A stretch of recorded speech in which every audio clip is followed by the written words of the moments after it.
give you guys a little tour de force of my own personal story. So at the end of my college career, I was dealing with a lot of adrenal fatigue related symptoms. So I was lethargic, I had mind racing, I had insomnia, I had this really weird acne, kind of on my torso. And I actually got recommended to take Accutane. It's a very powerful pharmaceutical drug for acne that's now been taken off the market. And that was kind of a shocker for me. I was like, I'm not doing that. I want some kind of root cause, sort of some solution that addresses the root causes. So I got online and I searched on Google like everybody else does, because I wasn't happy with what the conventional medical doctors were saying. And so in that research, I found sauna, both in the clinical research, thousands of studies really, and we'll get into it a little bit, but also in human culture. Every human culture on earth has some kind of sauna tradition. And that fascinated me, the marriage of ancestral wisdom and modern clinical observation. So basically at the end of that research, I found Dr. Kellogg's electric incandescent light, and I'll tell you about it. It's the first electrically powered sauna. So I found a modern doctor's rendition of it, and I built my own sauna and used it right before bed, and I slept well. And then I used it again the next night before bed, and I realized I didn't have any insomnia problems anymore. So that led me to use it for 6 months rigorously, and all my other problems went away. I had a lot more energy, a lot more focus. It was only afterwards that I realized that I had brain fog, just kind of a little bit cognitively foggy. So afterwards, I was amazed by how easy it was to just sit on my lazy butt in this sauna with these lights, and I had all this healing, I went through this whole process. Basically that and a natural food diet and a few other things like yoga really transformed my life. And so I looked around and I was like, where is this sauna technology? It's the first electrically powered sauna. You can't buy it on the market. And that led to the formation of my company, Sauna Space. That was 10 years ago. And here we are today. So I realized in my research and sort of my anecdotal understanding of the situation that probably the contributing factor to disease is poison. It's environmental poison. And there's a lot of different types. Some are obvious, like chemicals and heavy metals. Some are not as obvious, but they're ubiquitous nowadays in our modern synthetic world. Man-made EMF, the fact that we don't get any sunlight, the fact that our sunlight has been replaced with this type of lighting above us, it's blue-only light. Constant access to food, which our ancestors didn't have at all. We understand that as intermittent fasting in sort of the biohacking world. And also the fact that we're not drinking water that's structured. Structured water is basically more bioavailable water. And our ancestors had this from springs and waterfalls, and all of the water they consume was structured. So our bodies have to work really hard to correct the electronic state of water, basically, to make it more bioavailable. So all of these things cause a lot of oxidative stress on us, and they wear us out. We have a beautiful built-in array of symptoms to deal with this. The three primary detox systems are either urine, bowels, and sweating. And it's sweating that I want to talk about today because sweating is what we don't do anymore. But the skin is the body's largest organ, and you can detox anything, heavy metals, mercury, petrochemicals, everything via sweating. But living indoors and most of us not having a sauna, we're not doing sweating. So when our urine and bowels get overwhelmed, we have to rely on these backup systems called our immune system. That's essentially white blood cells come, flood the area, and then eventually you develop antibodies. But they are definitely backups, and if we plan to thrive in life, we should be leveraging and using primarily the three main detox systems. So in the beginning of fire, this is really interesting. This first guy is Heraclitus. He's a pre-Platonic philosopher. He called fire the eternal transformation. This next guy is Neville Goddard. He's a 20th century metaphysicist. He called fire the endless might of the human imagination. So fire, in quantum theory, this idea of quantum entanglement is where there's these endless possibilities between the observer and the other, that which is observed. And there's a nice analogy there to fire. Fire is, when you look at the fire, it's always changing. It's never the same, but at the same time, it's always trending upwards. And we love fire. And we love it so much that we've invented our own eventually.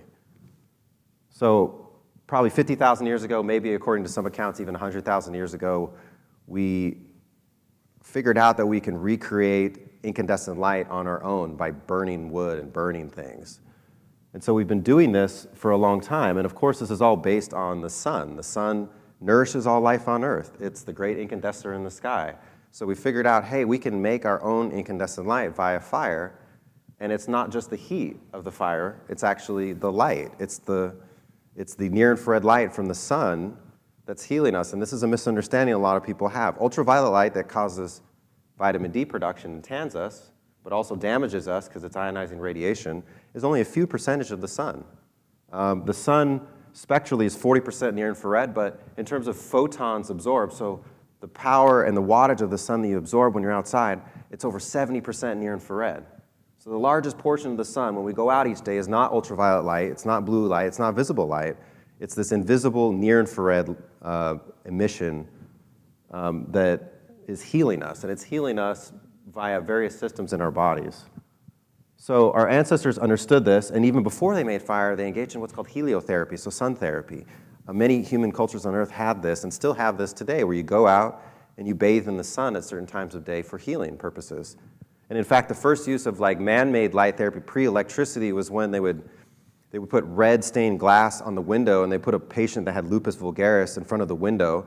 The red stained glass filters out most of the blue and ultraviolet and lets the red near-infrared come in. And they would heal lupus by this simple practice of using red stained glass and sunlight. So we have that, but certainly nowadays we have, across every human culture, some kind of sauna tradition. Even in Ireland, they have these little sauna caves. And so there's lots of different types of them. There's the Korean hot spas and hot pools, and the sauna, of course.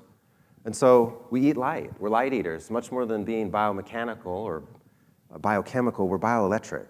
Everything in this body runs on electricity. And it makes sense once you get into it. So even though it's very strange, the photons from the sun hit our body and they're converted into electrons.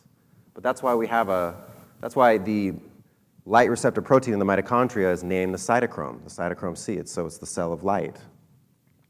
So before we get into the sun, I just wanted to show you this. This is what I have invented. This is the thermal bulb. This is like a modernization of the original incandescent heat lamp. It has a hotter filament that delivers 2 to 4 times the near-infrared light as compared to a regular lamp. And it's also beautiful. It's handmade and hand-blown, and that's what we use to power our sauna. So what is it delivering, and what are we talking about when we say near-infrared? This is the sun. So you'll see what's highlighted in orange is the near-infrared spectrum. It's 700 to 1,500 nanometers. And so with my bulb, I've tried to match that by making the spectrum near-infrared centric. So you see the peak of it is right in the middle of this near-infrared band that does light therapy and radiant heating therapy at the same time. And what's cool about it is, unlike the sun, there's no ultraviolet light or blue light here. So the sun has killer wavelengths, ultraviolet and blue. Blue is high energy visible light. But when you're out in the sun, you still get a minority of that and 70% dosing of near-infrared. So the sun is healing you faster than it's hurting you with the ionizing and the damaging wavelengths. But our bulb doesn't have that at all. It just has, it's just near-infrared and mid-infrared and far. So you can see the breakdown here. You can see how we're very closely matching the sun in terms of the near-infrared, the most important component of the sun. And what's also interesting is the bonfire also has some near-infrared coming off of it too. It's a cooler incandescent light source, but it still has some light therapy stimulation that's coming off of it. So when you sit in front of a campfire, it's not just the heat that makes you feel good. It's actually the light therapy itself. It's the near-infrared photons stimulating mitochondrial response and other reoptimizing effects in the cells. It releases serotonin and dopamine neurotransmitters in the nerve tissue in the brain. So it's not just the heat. It's definitely the light. So real quick, near-infrared light. Like, why do we do this? This is in the PubMed. There's over 7,000 published studies. Essentially, it's very simple. The near-infrared photobiomodulation, it's also called red light therapy, near-infrared light therapy. It's simply the use of red and near-infrared light to heal damaged and degenerate tissue and to re-optimize healthy tissue. So it's not specific, it's doing it to every cell of the body. Every cell of the body has mitochondria, except red blood cells, so it's something that can promote benefit really across the entire body, all tissue types, all organ types. Beyond light therapy, though, there's some other interesting things that are happening here. So we have light therapy that comes from near-infrared light stimulation, but we also have water structuring, which turns water into its more bioavailable state. We also have UV photoprotection. So if you get near-infrared light early in the morning, either in a sauna, space sauna, or at sunrise, when there's a much higher percentage of near-infrared to ultraviolet blue, you actually galvanize your cells and protect them against the ionizing radiation that they get later in the day. So you can actually minimize your risk of early morning sunlight or some other man-made source of near-infrared light. It's called UV photoprotection. There's also a lot of research, particularly in the pandemic era with COVID, which was really interesting, in the use of photobiomodulation for infectious disease treatment. And actually, if you go back to 1919, the Surgeon General of Massachusetts published a study in concluding that the best way to treat pneumonia caused by influenza infection was sunlight. And so this was understood like a long time ago. That light and also sauna, we know for other reasons, heat therapy, they both modulate the immune system, so they make it work better. They reprogram it. And so that has benefits for infectious disease and disease recovery, but also for people who have autoimmune issues where their immune system's not working right. Beyond that, though, there's also one more point here that's really important, is the cellular melatonin. Melatonin is the body's #1 antioxidant. It used to be thought that most of it was made in the pineal gland and released into the blood. But it turns out that 94% of the body's melatonin is made in the cell, right on the mitochondrial membrane, and its production stimulated by near-infrared light.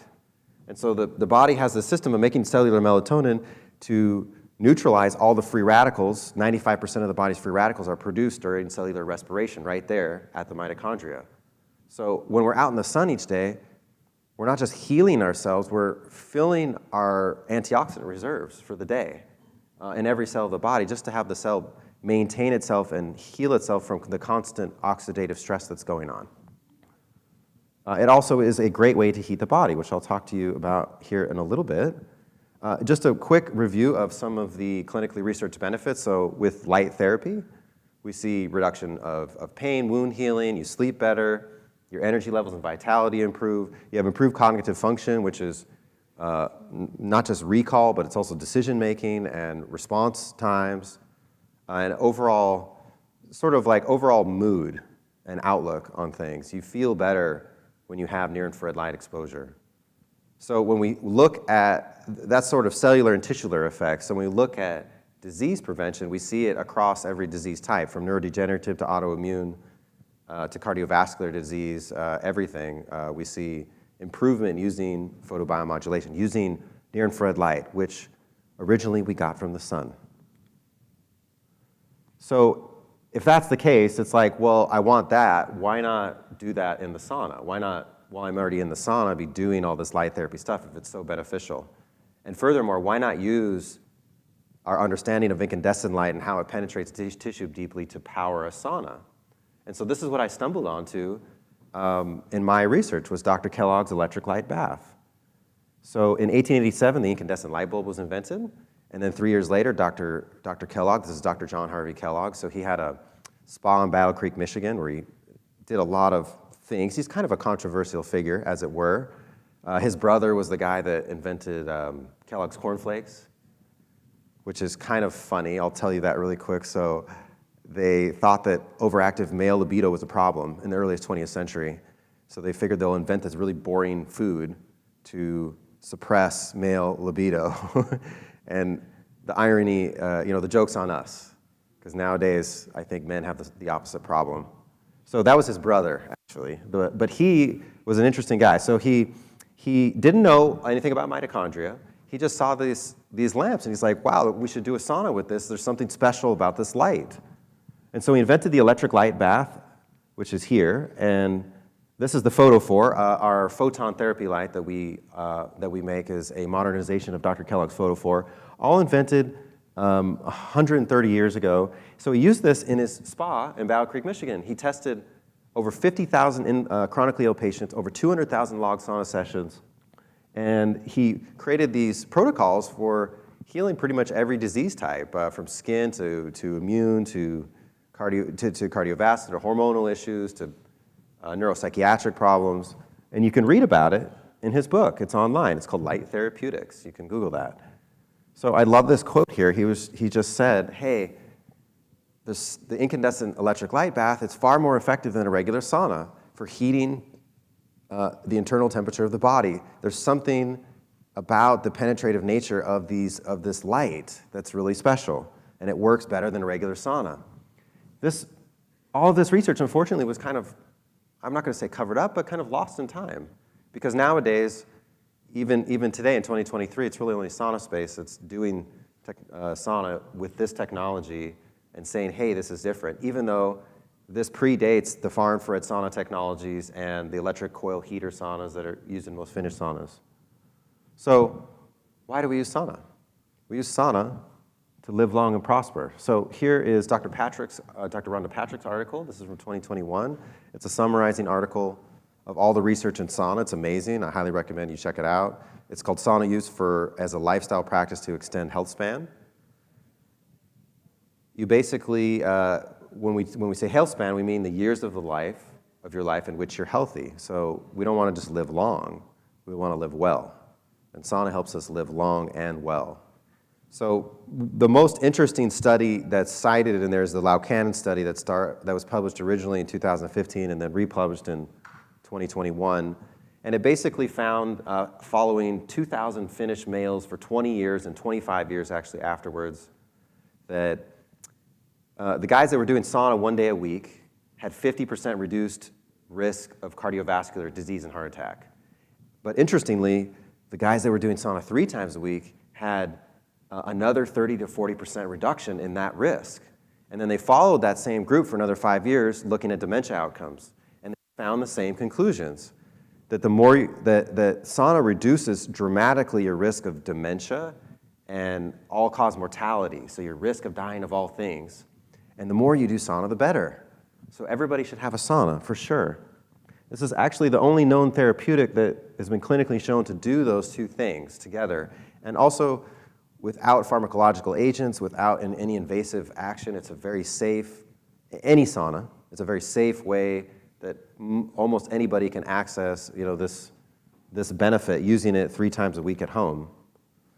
So that's what Sauna Space is. Sauna Space is a smarter, funner sauna.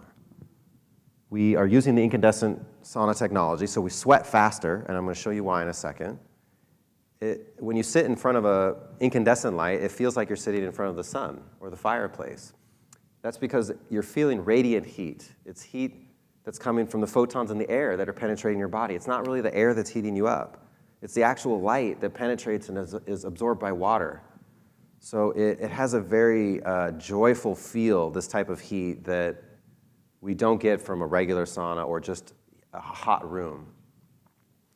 So one of the other benefits, though, is it's also a gentler air temperature. Some saunas are not good for people who are immune compromised, have body temperature regulation issues, or other things that prevent them from withstanding the hot heat of a regular sauna that's 170 degrees. So a Sauna Space sauna is only 110 degrees.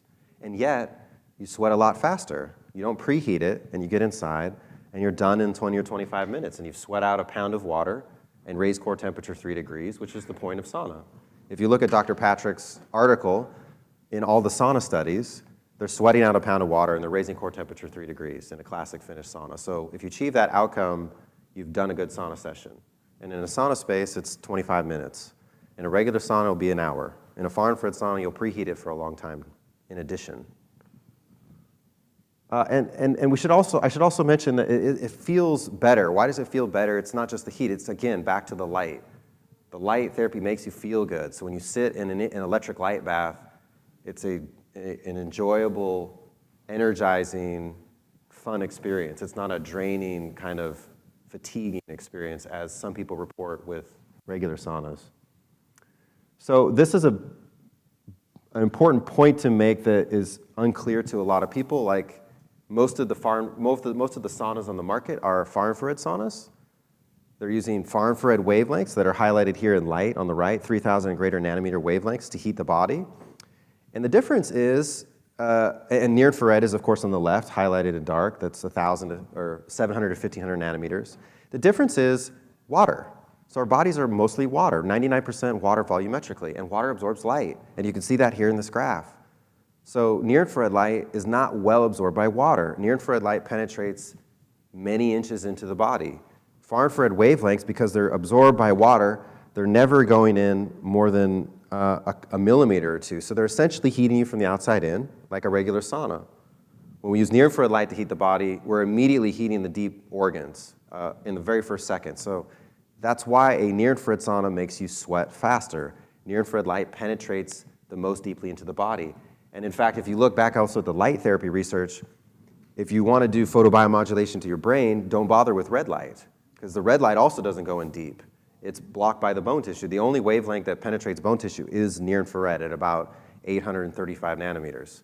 So if you're wanting to do light therapy on your brain or inside of your bones, only near-infrared light is doing that. So it's, again, another reason, like, if we could, if there's a more effective way to do light therapy, why not do it that way? If we're doing light therapy at all, even if you're doing LED light therapy, you shouldn't even bother with red. You should be using a near-infrared panel. So this is kind of a list of some of the other things that are going on in a sauna space sauna. This is, when I stumbled on this, I was shocked at, this fact that it wasn't available. And that was 10 years ago. Of course, I poured my heart and soul and a lot of love into the concept and had a lot of challenges. Almost went bankrupt like 3 times. But now we're a few business loans later, doing actually pretty well, and we've established ourselves as a very different type of sauna. So we're not just doing sauna, and we're not just doing light therapy. It has a grounding mat, so we're grounding. We have a Faraday model that has a silver liner-based material that blocks environmental EMF, like cell phone signals, so you're sitting inside a grounded Faraday cage. That's really cool because that's a sort of sensory deprivation, just like you would go into a sensory deprivation tank. Even when you go into a sensory deprivation tank, you're probably still exposed to man-made cell phone signal. In the Faraday, you don't have any of that, so you don't have any oxidative stress that's disrupting you at all. It's extremely therapeutic and zen inside. So we're doing detox, we're doing the melatonin activation, like I talked about, and cellular reoptimization through light and heat therapy. But also, if you're already in there, you might as well do some breath work and some meditation. And so a lot of people do that, and not just in our sauna, but certainly if you're already in there for 20 minutes, it's a wonderful time to engage in some mindful practice. So you're doing all of this stuff in this very rapid, efficient 20-minute session 3 times a week. So this is what it looks like. It's in the front of the hall, so I'll be down there all day long. So I'll have some questions afterwards, but if you have more questions, I'll be hanging out there for any further questions you might have. So that's the sauna. I also want to talk about the photon. This is the modern firelight. So I mentioned Dr. Kellogg invented the photophore. The photon is a modernization of the photophore. So the classical use of this, it's called single lamp therapy. It dates back probably like 80 years, or even to Dr. Kellogg 120 years ago, is using one lamp on the naked flesh for local symptom relief. But what we found is that there's an additional use of the photon that's much more fascinating. Actually, really, you can use it as an indoor. When we sit in front of the campfire, we feel these things: comfort, happiness. We feel relief. We feel sort of a peacefulness, and that's because it's the light that we're designed to dose ourselves with every day that we've evolved under. And when we're living indoors, we don't have that anymore. So you can use a photon to make the indoors like the outdoors. You're bringing in that near-infrared spectrum that you're missing indoors from outside. You're bringing it in, and you have it at your beck and call whenever you want it. So people live all day long indoors with their photon next to them, using it as a campfire. An additional interesting fact is it sort of heals you from technology fatigue. So when you have a photon light, and I can show you this down at the booth, all this light above us is all blue, and it's actually flickering as well. So you have flicker stress, and you have high energy visible light. That's why we wear blue blockers, because this blue light is damaging to us. So when you have a thermalite and a photon in the area next to you, you can actually measure that it cancels out the measurable amount of blue light and flickering light. So it's correcting the lighting environment indoors and optimizing it and making it less synthetic and more aligned with what our body is programmed to get. And that results in being able to work at the computer with less fatigue and less stress. You know, I can't work at the computer really without it. And the more people check it out and try it, the more, yeah, it's a very obvious thing. But it's not just working at the computer, it's all this indoor light. It's all LED and fluorescent nowadays, unfortunately. And we can't like change most of it out, but what we can do is we can bring a photon in and we can correct it and worry about it less. So this is a spectrum of the typical LED lights. I think these might be fluorescents in here, but most houses have LEDs nowadays. It's that big blue spike there that's unnatural. That you remember the sun spectrum and the sun slide, it's a curve that's like this. There's so much near infrared as compared to blue, whereas with LED light, it's like 35% blue quite often.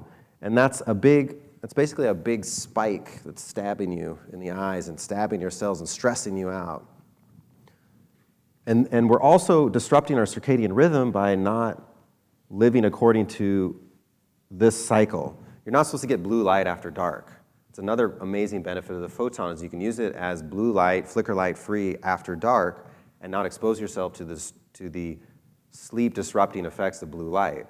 Like as a man, if you watch TV really late, like after 10 p.m. particularly, and get a lot of blue light, you can wake up the next day with like 40 to 50% reduced testosterone levels in your blood.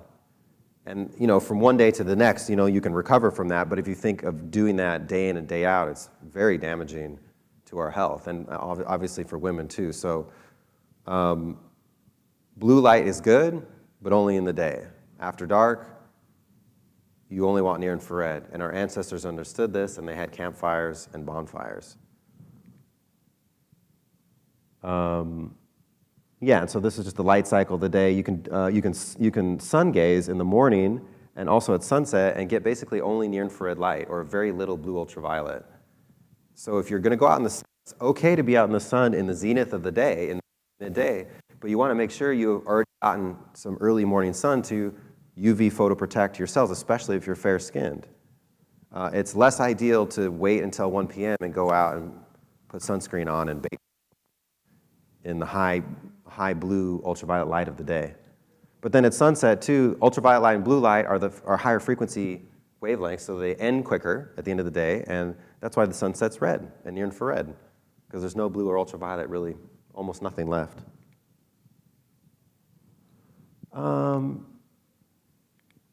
And so I'll just wrap up with EMFs real quick and then take a few questions. So just to explain a few things, we have a billion times more man-made EMF than we had 100 years ago. This does affect our body. The sources are widespread, although probably what's the most ubiquitous is definitely the cell phone signal. There's nowhere you can go where you don't get it. And it doesn't matter if you don't have a cell phone on you at all, because the tower signal is right here. If you can get signal, then you're exposed to as much EMF, you know, almost as much microwave signal as having a phone with you. Of course, when you have a phone with you and you make a call, you're exposed to even more. But don't think you're escaping it by having your phones in airplane mode, especially here in Austin and bigger cities now with 5G. It's just everywhere. You really can't escape it. All of it comes from the microwave signal. Our Faraday fabric, our silver liner material, we actually tested it against 5G frequencies when we were developing it, and it blocks it pretty well. This is on the website, and this is a chart of it. 5G frequencies go all the way up to 30 gigahertz. So it's basically an increase of 4G wavelengths of like 2 gigahertz and more, and then a big increase in the millimeter wave range, which is what those body scanners are at the airport. That's the cell phone technology. That's part of the 5G spectrum, is 27 to 30 gigahertz. So it's really not good for us. What does it do? Some people are like, oh, this is not a big deal. AT&T and the telecom industries will tell you, well, if it's not heating the tissue and warming the water in our body, it doesn't have a biological effect. That's not true. That's because we have voltage-gated calcium ion channels. It's calcium signaling that's in every cell of the body. It's a basic communication system that we have throughout our body. And the electric fields from man-made EMFs disrupt that. They open these up, and they cause too much calcium to flood into the cells, and then it causes too much oxidative stress. You get this thing called peroxynitrite that's created, NOO minus, and that actually has a long enough half-life and it's small enough that it can penetrate the nucleus. And so it breaks up in the water in there and damages our DNA.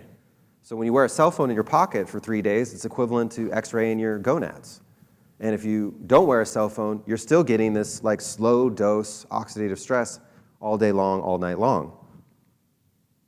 So there's some things we can do with it. You can create Faraday cages, which we've done with our product. You can do that in your bedroom as well. You can minimize some of your exposures, certainly.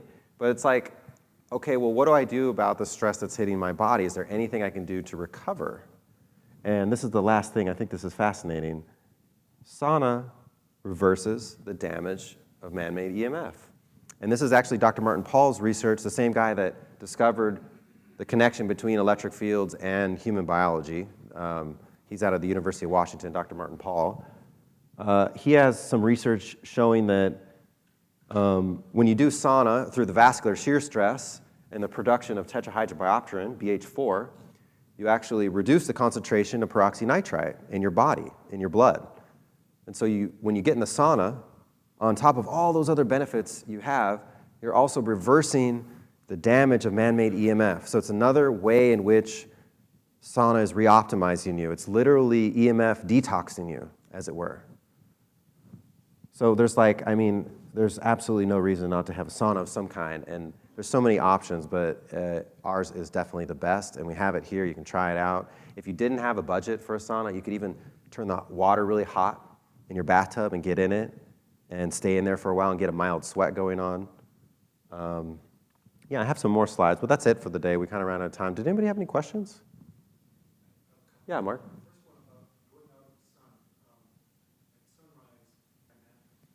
Right, so the question is like, when is the best time to get the sun's near infrared? And yeah, before sunrise, there's no light. The sun is, blocked by the curvature of the earth. But at sunrise, for the first 5 minutes, you can actually stare into the sun on a low landscape. There's no ultraviolet or blue light for the first few minutes. But the best sun to get is the morning sun. There's actually some eye research in worsening of the eyesight that indicated that the over 40-year-olds that were in the study that got morning sun it was preventing their worsening of their eyesight. But the other group that was getting the afternoon sun didn't have the same benefit.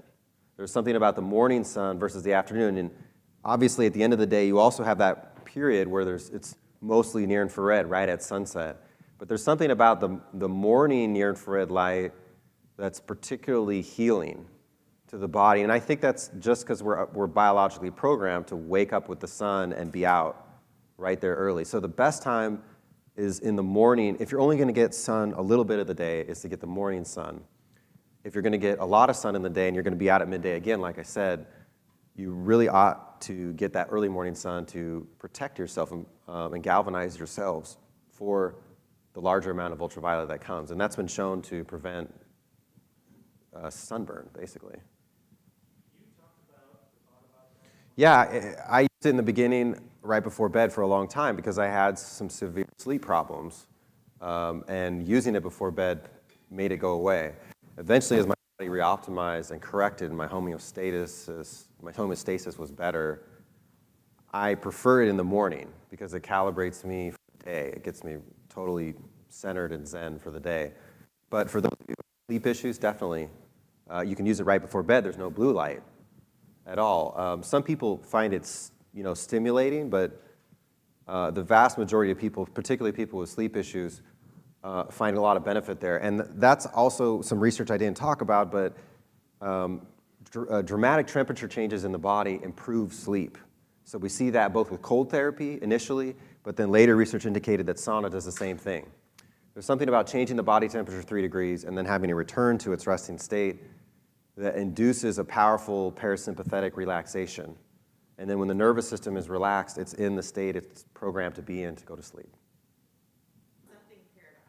There's like a Yeah, I know that with the sleep research, it has something to do with the body temperature having to go from the extreme back to the basal temperature that improves improves the sleep cycle and sleep thing. So it does make sense to me. That's beautiful. Yeah. Yeah, definitely. Yeah, this is a tricky area. You'll see that sometimes I wear a smartwatch as well. I think it's really important to keep transmitting devices away from your central nervous system and your organs. So I'd rather have this on my wrist than have that in my pocket. But overall, it's not ideal. Usually with this, I have it at airplane mode most of the time. I'm mostly using it to track some of the bio tracking stuff, the health tracking stuff. But I think it is a problem. It's all about ubiquitous stress, so it's all day long. Our ancestors didn't have any type of non-intermittent stress, all day long stress. And electric fields are that. And the more you add to that, the more you add to the oxidative stress and the poisoning of your body. So I would much rather have this than the phone in my pocket. If the phone's in my pocket, most of the time it's in airplane mode too. Even having the phone in a bag, like 1 inch away from your body, is a tremendous reduction in the exposure you're getting. So it's like 1 over r squared is the power reduction that you get. Ideally, you have it in a bag or a purse that is lined, actually, with some metal material. But I think the wearables are a problem, but the wearables are just a part of the larger problem of having so many devices all the time. You go into an apartment complex, there's 300 cell phone signals. You go into an average home, all the appliances are smart, and there's so many Bluetooth devices nowadays. It's hard to escape. And I think the AirPods are the worst.